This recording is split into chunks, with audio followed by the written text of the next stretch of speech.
அல்லும் பகலும் ஆண்டவனே துணை என்று வாழும் மேசராசி அன்பு சொந்தங்களுக்கு வணக்கங்க. வாழ்க்கை வளமாக இருக்கா, நலமாக இருக்கா, வாழ்ந்து தான் பார்ப்போமே, எப்படி இருந்தாதான் என்ன, வாழவே வழி இல்லை, ரொம்ப வலிக்குதே, இதுதான் மேசத்தோட இப்போ இருக்கக்கூடிய மனநிலை. இது மாறுமா, இதுக்கு ஏதாவது விடை கிடைக்குமா அப்படின்னு நீங்கள் கேட்டிங்கன்னா, எந்த தெய்வம் எனக்கு துணை இருக்குது, எந்த தெய்வம் எனக்கு நல்லது செய்யுது அப்படின்னு நினச்சிட்ருக்கீங்க இல்லையா? அவனே நம்பிக்கையோடு ஓடு, கடவுளே நம்பிக்கையோடு நீங்கள் ஓடுங்க. நிழலாக வருவாங்க, உங்களை காத்திடுவார். நெஞ்சில் அவனே என்று சிவனே என்றும் மேசராசிக்காருக்கு புரிஞ்சிருக்குங்க. சிவனை தொழுக, சிவனை நினைக்க, சிவபெருமான் கிட்ட சரணாகதி அடைய எல்லாமே மாறுங்க. பலமாக நலமாக உங்களோட கேள்விக்கு இதுவே பதிலுங்க. செவ்வாய் பகவானை அதிபதியாக கொண்டவன் அப்படின்னு பார்த்தாக்க முருகப்பெருமானை தானே வழிபாடு செய்யணும். கரெக்டு தாங்க. ஆனால் அவரையே உருவாக்கின சிவபெருமானை வழிபாடு செஞ்சால் எந்த மாதிரியான பலன் கிடைக்கும் உணர்ந்து வழிபாடு செய்யணும். அதாவது சிவ தேடல் தொடங்கிவிட்டால் கர்ம வினைகள் தொடராமல் நம்ம தப்பிச்சுக்கலாம். அதை மனசில் வச்சுக்கோங்க. மாற்றத்தை தேடி சிவபெருமான் கிட்ட உங்கள் மனசை ஒப்படைச்சிருங்க. சக்தியும் நீதான், பக்தியும் நீதான் சிவனேன்னு, நீ இல்லாட்டி இங்கே அணுவும் இல்லை, அசைவும் இல்லை. இப்படி மொத்த ஆசா பாசங்களையும் மொத்த தேடல்களையும், புரியுதுங்களா, மொத்த கஷ்டங்களையும் எல்லாத்தையுமே அந்த சிவபெருமான் கிட்ட ஒப்படைச்சிருங்க. அவர் பார்த்துக்குவாருங்க. சிவபெருமானை பொறுத்த வரைக்கும் ஆதியும் அவர் தான், அந்தமும் அவர் தான். ஆக்கவும் தெரியும், அழிக்கவும் தெரியுங்க. நம்மோட கஷ்டங்களை போக்குறதுக்கு அவர் வழி கொடுப்பாரு, வாழ்க்கையும் கொடுப்பாரு. ஸோ அந்த வகையில் மேசம் இப்போ ஒரே கன்ஃபியூஷனாக இருக்கும். என்னம்மா சொல்கிற, ஏதோ பேசிகிட்டு இருக்க, புரிகிற மாதிரி தான் சொல்லு, எல்லாம் இருக்கட்டும், என்னை சிவபெருமானை வழிபாடு செய்யணுமா, சரி ஓகே நான் பண்ணிக்கிறேன், வேற இப்போ இந்த பதிவு எதுக்குன்னு சொல்லு, தலைப்பு என்ன போட்டிருக்க அப்படின்னு தானே கேட்குறீங்க. மேசராசி அன்பு சொந்தங்களே, இனி உங்களுக்கு இந்த ஒரு விஷயம் மட்டும் கண்டிப்பாக நீங்கள் செய்யக்கூடாது. உங்கள் வாழ்க்கையில் ஒரு சில அதிசயங்கள் அப்படி இருந்தீங்கன்னா நிகழும். அலட்சியப்படுத்தாமல் பாருங்கள், நல்லா இருப்பீங்க. நம்ம ஒரு விஷயத்தை மட்டும் எப்போவுமே மறந்துடுறோம். நல்லா இருக்கும்போது பெருசாக நம்ம கண்டுக்கிறது இல்லை. கஷ்ட காலம் வர்றப்ப தான் கடவுள்கிட்ட யாராச்சும் சொல்லியிருந்தால் நான் சொல்லாமல் போயிருப்பேன், யாராச்சும் சொல்லியிருந்தால் நான் போகாமல் போயிருப்பேன்ல, அந்த கஷ்டம் வந்ததுக்கு பின்னாடி தான் அதை உணர முடியும். ஓகேங்களா? அதை தெளிவுபடுத்துறது தாங்க இந்த ஜோதிடம். ஜோதிடம் அப்படிங்கிறது ஒன்றும் கிடையாதுங்க. ஒளி இருண்டு போன உங்கள் வாழ்க்கைக்கு வெளிச்சம் ஏற்றக்கூடிய விஷயம்தான் இந்த ஆன்மீகம். புரியுதுங்களா? புரிஞ்சுக்கிட்டு தெரிஞ்சுக்கிட்டு கொஞ்சம் மாற்றிக்கோங்க, வாழ்க்கை சிறப்பாக இருக்கும்.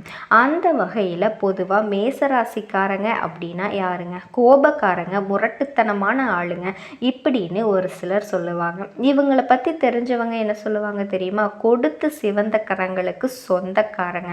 பொதுவாக மற்றவங்களுக்காக உழைச்சி ஏமாறக்கூடியவங்க. ஆடி யாரை நம்புது? கசாப்பு கடைக்காரனை தானே நம்புது. இப்படி பொய்யும் உண்மைன்னு நம்பி நிறைய பேர்கிட்ட ஏமாந்து நிற்கக்கூடிய பாவப்பட்ட ராசி. செவ்வாயை அதிபதியாக கொண்டதுனால சில நேரங்களில் கோபப்படக்கூடிய ராசி. செயல்பாடுகளில் வேகம் அதிகமாக இருக்கும், விவேகம் இருக்கும். நல்ல மனுஷங்க, சுயநலம் இல்லாதவங்க, அதாவது தன்னலம் கருதாமல் மற்றவங்களுக்காக உதவி செய்யக்கூடியவங்க. அடடா, இந்த கலிகாலத்தில் மேசராசிக்காரங்க அன்பு ரொம்ப அன்ஃபிட் போலையே, இந்த மாதிரி குணம் இருந்தால் எப்படிங்க வாழ முடியும்? உண்மைதாங்க. தெய்வமே நீ மட்டும் என்ன புரிஞ்சுக்கிட்டியா அப்படின்னு ஒரு சிலர்லாம் கமெண்ட் பண்ணுவீங்க. ஏன்னா மேசராசியை பொறுத்த வரைக்கும் இப்பேற்பட்ட குணநலன்களை கொண்டவங்க தான் துருன்னு இருப்பாங்க, படன்னு பேசுவாங்க. எதுலேயுமே உக்காந்துக்கிட்டு இருக்கிற வேலையெல்லாம் கிடையாது. பிடிச்சா பிடிச்சிருக்கு, பிடிக்கலையா பிடிக்கல, வெளிப்படையாக பேசக்கூடியவங்க. ஈஸியாக நம்பிடுவாங்க, அதே அளவு ஈஸியாக ஏமாந்தும் போயிடுவாங்க. இதனால் வெற்றிவேல் முருகனை துணை கொண்டாலும் எங்களுக்கு தோல்விகள் மட்டும் தொடர்ந்துக்கிட்டே இருக்குது, இதுக்கு ஏதாவது மாற்று மருந்து சொல்லு ஃபஸ்ட்டு, அதுக்கப்புறமா நீ இந்த பலனை சொல்லுவ, இப்படியும் ஒரு சில பேர் யோசிப்பீங்க. சொல்லிட்டா போச்சுங்க. முதல்ல நீங்கள் யார், இனி வரக்கூடிய காலகட்டங்களில் எந்த மாதிரியான மாற்றங்களை நீங்கள் செஞ்சுக்கணும், அதே மாதிரி இந்த காலகட்டங்களில் உங்களுக்கு எந்த மாதிரியான பலன் கிடைக்கும், நீங்கள் எப்படி அதை பயன்படுத்தணும், இல்லை எப்படி விட்டு விலகி நிற்கணும், இது எல்லாத்தையுமே தெரிஞ்சுக்கிட்டு அதோடு நீங்கள் செய்ய வேண்டிய வழிபாடும் தெரிஞ்சுக்கிட்டால் மாற்றம் வருங்க, ஏற்றம் வரும். அட சும்மா வளன்னு பேசாதம்மா, சீக்கிரம் என்னான்னு சொல்லு அப்படின்னு என்ன சொல்ல வரையோ அதை சொல்லு அப்படின்னு நினைப்பீங்க. உடனே சொல்கிறேங்க, இந்த 2025ஆம் ஆண்டில் இனி வரக்கூடிய நாட்கள் அப்படிங்கிறது மேச ராசிக்காரர்களுக்கு விரய சனியாகவே இருந்தாலும் சரிங்க, அசால்ட்டாக தூக்க போகிறோம். ஜாக்பாட் யோகம் காத்துக்கிட்டு இருக்குங்க. அதாவது இந்த நாட்களில் முக்கியமான பெயர்ச்சிகள்லாம் இருக்குது. எல்லாருக்கும் பயத்தை தரக்கூடிய சனி பெயர்ச்சி, அதான் உங்களுக்கு விரய சனி ஸ்டார்ட் ஆகுது இல்லையா? இதோட சனி பகவானோட பார்வையிலிருந்து நமக்கு பாதுகாப்பு தரக்கூடியவர் யார்? தேவர்களுக்கெல்லாம் குருவாக இருக்கக்கூடிய குரு பகவான். அவரோட பெயர்ச்சி கட்டாயமாக இவர்கிட்ட இருந்து நமக்கு ஒரு பாதுகாப்பு கிடைக்குதுங்க. இதோட ராகு கேது இவங்க யார்? நிழல் கிரகம். இவங்க நல்லவங்களும் இல்லை, கெட்டவங்களும் இல்லை. இவங்களுக்குன்னு தனிப்பட்ட முறையில் குணாதிசயங்களும் இல்லை. இவங்க எந்த இடத்துல இருக்காங்களோ அதுக்கு தகுந்த மாதிரி பலன் தரக்கூடியவங்க. ஸோ அந்த வகையில் இவங்களால் வரக்கூடிய பாதிப்பையும் அசால்ட்டாக சமாளிச்சிடலாம். ஸோ இப்படி இருக்கக்கூடிய நேரத்தில் மேச ராசிக்காரர்களுக்கு இந்த மாதம் அப்படிங்கிறது, அதாவது லக்னத்தில் சுக்கிர பகவான் உட்காந்துருக்காரு. ஸோ இதை தொடர்ந்து தான் இந்த மாதமே ஸ்டார்ட் ஆகுது. அந்த வகையில் செல்வ செழிப்போடு வாழக்கூடிய காலம் தாங்க இது அமைய பெற்றிருக்கு. என்னங்க எடுத்த உடனே யோகமாக வேலை செஞ்சு இப்போது வரக்கூடிய நாட்கள் எப்படி இருக்குது? மேச ராசி அஸ்வினி நட்சத்திரம், பரணி நட்சத்திரம், கார்த்திகை நட்சத்திரம், 1ஆம் பாதம், உங்கள் 3 பேருக்குமே இது பொருத்தமாகும், பார்த்துக்கோங்க. அதே மாதிரி உங்களுக்கான பலன்கள் எப்படி நாங்கள் சொல்கிறோம் அப்படின்னா, உங்கள் ஜாதகத்தில் எந்தெந்த கிரகங்கள் இப்போ எங்கெங்கே இருக்காங்க, தனிப்பட்ட ஜாதகங்கள் வச்சு கிடையாதுங்க. இது பொதுப்படியான மேச ராசிக்கான ஜாதகத்தை வச்சு சொல்கிறது. ராசியில் சுக்கிரன் தனவாக்கு குடும்பஸ்தானத்தில் சூரிய பகவான், இவர் கூடவே புதன் பகவான் கூட்டணியில். ஸோ சூரியன் புதன் இவங்க 2 பேருமே தனவாக்கு குடும்பஸ்தானத்தில் இருக்காங்க. அடுத்தது தைரியஸ்தானத்தை பொறுத்த வரைக்கும் குரு பகவான், அடுத்தது சுகஸ்தானத்தை பொறுத்த வரைக்கும் சந்திர பகவான், அவர் கூடவே உங்களோட அதிபதி செவ்வாய் பகவான்.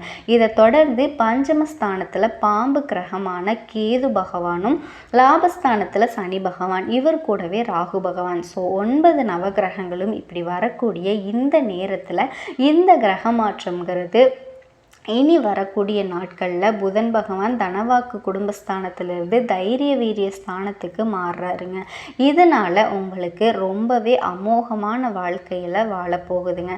மனசுக்குள்ளேயே திட்டம் போட்டு ரகசியமாக அதை ஃபாலோ பண்ணி காரியம் சாதிக்கும் திறமை பெற்ற மேச ராசிக்கு ஜாக்பாட்னே சொல்லலாங்க. முதல் விஷயம் என்ன தெரியுமா? பணவரம் அதிகமாயிரும். இந்த மாதம் பொருளாதார நிலை ஓங்கி நிற்க போகுது. இதோட உங்களுடைய முயற்சிகளில் கூட சாதகமான பலனை கொடுக்கும். முயற்சினா என்ன நடக்குமோ நடக்காதோ அப்படின்னு செஞ்சுதானே பார்ப்போம். அப்படி நீங்கள் செய்யக்கூடிய காரியங்களில் அது தொட்டது எல்லாமே துளங்கக்கூடிய காலம்னே சொல்லலாம். அதே மாதிரி சுதந்திர எண்ணம் உண்டாகும். சின்ன சின்ன விஷயங்களில் கூட உங்கள் மனசுக்கு நிறைவை ஏற்படுத்தும். தொழிலில் வியாபாரத்தில் ஈடுபட்டவங்களுக்கு பெண்களோ ஆண்களோ எல்லாருக்கும் பொருத்தமாகும். இது நான் ஆண்க நான் பெண்க அப்படியெல்லாம் மாற்றிக்க முடியாதுங்க. எல்லாத்துக்குமே இது பொருத்தமாகும்னு தான் சொல்லலாம். உங்களுடைய வியாபாரம் தொடர்பாக பயணம் போயிட்டு வாங்க. போட்டிகள் விலகுது. உங்களுடைய வாடிக்கையாளர்களுடைய மாற்று கருத்துக்கள் அனுசரித்து நடந்துக்குவாங்க. நன்மைகள் அதிகமாகும். அதே மாதிரி உத்தியோக பணிகளில் இருக்கீங்களா, தனியார் துறையோ அரசாங்கத்துறையோ ஆண்களோ பெண்களோ யாராக இருந்தாலும் சரிங்க, முன்னேற்றம் உண்டாகுது. பணவரவு திருப்தியை கொடுக்குது. அதே மாதிரி மேலிடம் உங்ககிட்ட நீடிக்கும். குடும்பத்தை பொறுத்த வரைக்கும் மகிழ்ச்சியான சூழல் காணப்படும். வீட்டில் சுப காரியங்கள் நடக்குங்க. உடல் ஆரோக்கியம் பெறுது. இதெல்லாம் இருக்கட்டுமா, ஃபஸ்ட்டு ஒரு விஷயம் சொன்னல, உசுரே போனாலும் இதை மட்டும் செஞ்சிடாதுன்னு, அது என்னன்னு சொல்ல அப்படின்னு தானே கேட்குறீங்க. அதை நான் குறிச்சே வச்சுக்கிறேன் அப்படின்னு கேட்குறீங்க தானே. மேசராசிக்காரங்க மனசில் பட்டதை படன்னு பேசக்கூடியவங்க தான். ஆனால் இனி வரக்கூடிய நாட்கள் பொறுத்த வரைக்கும் வாழ்க்கையில் நிதானத்தை கடைபிடிக்கணும். இதுதான் உங்களுக்கு முக்கியமான விஷயங்க. அதுக்கு தான் சொன்னேன், எழுதி கூட வச்சுக்கோங்க. ஒருத்தவங்க பேசுகிறாங்களா, அவங்கள பேச விட்டு அவங்க கருத்துக்கள் என்னங்கிறத பார்த்துட்டு அதுக்கு தகுந்த மாதிரி பதில் கொடுங்க. அவங்க பேசிகிட்டே இருப்பாங்க, டக்குன்னு இது இல்லை இது இப்படி இல்லை அப்படின்னு சொல்லிட்டு நம்மளுடைய தரப்பை சொல்ல வந்தோன்னா அது தேவையில்லாத வாக்குவாதமாக மாறுறதுக்கு வாய்ப்பு இருக்குது. ஸோ உயிரே போனாலும் இந்த ஒரு விஷயத்தை மட்டும் செஞ்சிடாதீங்க. மற்றபடி எல்லாமே சிறப்பாக இருக்குங்க. வாழ்க்கை துணையோட நல்ல அக்கறையே இருக்க போகிறீங்க. பெண்களை பொறுத்த வரைக்கும் பண வரத்து அதிகமாகி உங்களோட பொருளாதாரமும் ஓங்கி உயரப்போகுதுங்க. உங்களுக்கு சாதகமான பலன் கிடைக்கும். சின்ன சின்ன விஷயங்களை கூட ரொம்ப கவனமாக செய்ய போகிறீங்க. நிறைய வாய்ப்பை நீண்ட நாட்கள் நீங்கள் செய்ய நினைத்த ஒரு காரியத்தை செஞ்சு முடிப்பீங்க. உங்களுக்கான மதிப்பும் மரியாதை எல்லாமே கூடுதுங்க. உங்கள் வாழ்க்கை இனி அமோகமாக மாறப்போ. அன்பிற்கும் பாசத்திற்கும் உரிய மேசராசி அன்பு சொந்தங்களுக்கு வணக்கங்க. எல்லாரும் எப்படி இருக்கீங்க? மேசராசிக்கு இந்த பதிவுனால என்ன யோகம் அப்படின்னு யோசிக்கிறீங்களா? அதை தெரிஞ்சுக்கிறதுக்கு முன்னாடி நம்ம முருக பெருமான மனசார வேண்டிக்கோங்க. நீங்களும் நான் சொல்கிற மந்திரத்தை 3 முறை சொல்லிக்கிட்டே உங்களால் முடிஞ்சதுன்னா ஒரு முறை கமெண்ட் பாக்ஸில் கமெண்ட் பண்ணுங்கள். ஓம் முருகா போற்றி, ஓம் முருகா போற்றி, ஓம் முருகா போற்றி. என்னை ஜெயிக்க வைத்த கந்தா கடம்பா கதிர்வேலா, நீ தான் இந்த மேச ராசிக்காரர்களை வழிநடத்தி வாழ்க்கையில் செழிக்க வைக்க வேண்டும். முருகனோட காலடியை தொட்டு வணங்கி நான் இந்த பதிவை தொடங்குறேங்க. எல்லாரும் எப்படி இருக்கீங்க? ரொம்பவே நலமாக இருப்பீங்கன்னு நம்புகிறேன். பொதுவாக நம்ம எல்லோருடைய எதிர்பார்ப்பு என்ன தெரியுங்களா? நல்ல தேக ஆரோக்கியம் இருக்கணும், வளமான வாழ்க்கை இருக்கோ இல்லையோ, பணத்துக்கு தட்டுப்பாடு இல்லாமல் இருக்கணும், யார்கிட்டையும் கையேந்தி வாழ்கிற ஒரு வாழ்க்கை மட்டும் வேணா சாமி அப்படின்னு எதிர்ப்போம். கஷ்டமும் வரட்டும் வேணாம்னு சொல்லலை, ஆனால் கொஞ்சம் மாற்றம், என்ன சொல்கிறது, ஒரு ரெஸ்ட் கொடுத்து கஷ்டம் வந்தால் பரவாயில்ல. இந்த கடவுள் ஓயாமல் அடுத்தடுத்து அடி மேலே அடியாக போட்டுக்கிட்டே இருக்கிறாரே, ஏதாவது ஒரு மாற்றம் பிறக்குமா? இந்த நாள் எப்படி இருக்குமோ, இந்த வாரம் எப்படி இருக்குமோ, இந்த மாதம்தான் எப்படி இருக்குமோ தெரியல அப்படின்னு நம்ம இந்த 2024 தான் நம்மளை வச்சு செஞ்சுது. இந்த 2025லையாவது ஒரு நல்ல காலம் பிறக்கும்னு நினச்சோம். நம்மளும் பார்த்துக்கிட்டே இருக்கோம். இந்த வருஷமே முடிய போகுது, 8வது மாதமே வரப்போகுது. இன்ன வரைக்கும் எதுவுமே பெருசாக வாழ்க்கையில் முன்னேற்றமே இல்லை.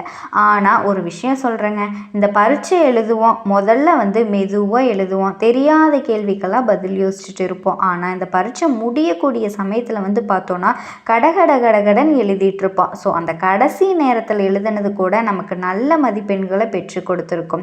அந்த மாதிரி தாங்க உங்கள் வாழ்க்கையும். இந்த வருஷ கடைசியில் தான் நிறைய விஷயங்களில் உங்களுக்கு மாற்றத்தை கொடுத்துருக்குங்க.